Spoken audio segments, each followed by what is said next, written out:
Alors, salut à tous, bienvenue sur la chaîne Skin Power Secrets, la chaîne qui vous parle de la peau, du microbiome cutané et des produits cosmétiques. Aujourd'hui, nous allons poursuivre notre sujet sur le vieillissement cutané. Alors, donc, avant de vous parler du vieillissement cutané, je vais encore revenir sur une définition simple du vieillissement cutané. Je vais vous parler des manifestations du vieillissement cutané et pourquoi est-ce que c'est important de connaître le vieillissement de la peau. Alors, c'est quoi le vieillissement cutané?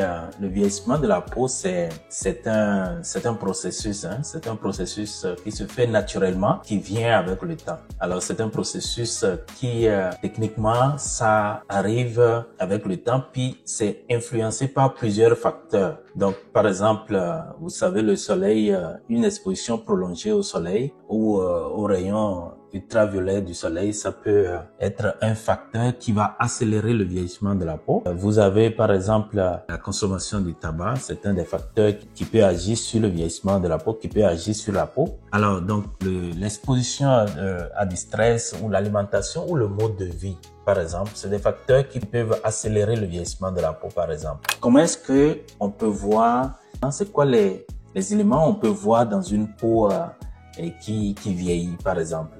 Quels sont les éléments importants qu'on peut retrouver chez une peau qui vieillit, par exemple?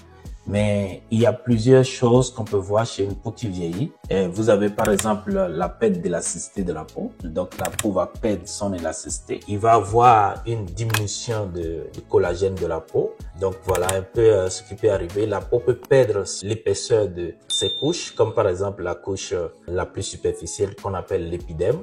Et il y a une autre couche qui peut perdre son épaisseur aussi qu'on appelle le derme. Il peut avoir une diminution de la synthèse de la vitamine D par exemple au niveau de la peau. Alors donc une peau qui vieillit par exemple peut réagir moins aux micro-organismes.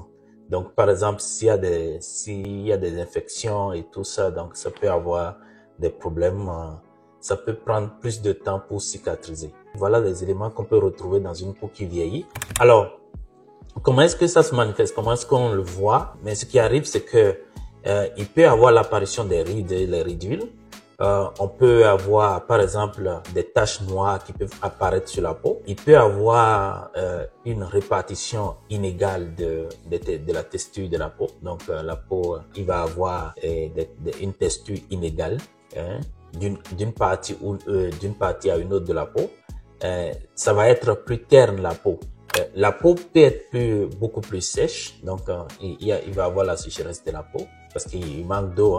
Donc voilà un peu ce qu'on peut avoir au niveau de la peau. Alors pourquoi on en parle? Pourquoi on doit parler des manifestations ou du vieillissement cutané? Mais c'est important de connaître ces manifestations parce que si on connaît, on peut prévenir, on peut faire des choix éclairés des produits qui vont nous aider à prévenir le vieillissement de la peau. On peut aussi faire des traitements, parce qu'une peau ça peut jouer un rôle au niveau de l'estime de soi. Alors donc voilà un peu ce que j'ai à dire aujourd'hui. Si vous avez des questions, si vous avez des aspects par rapport au vieillissement de la peau que vous aimeriez qu'on développe, qu'on en parle, mais écrivez-moi dans le commentaire et puis ça me fera un plaisir de répondre à vos questions. Merci beaucoup, à la prochaine, bye bye.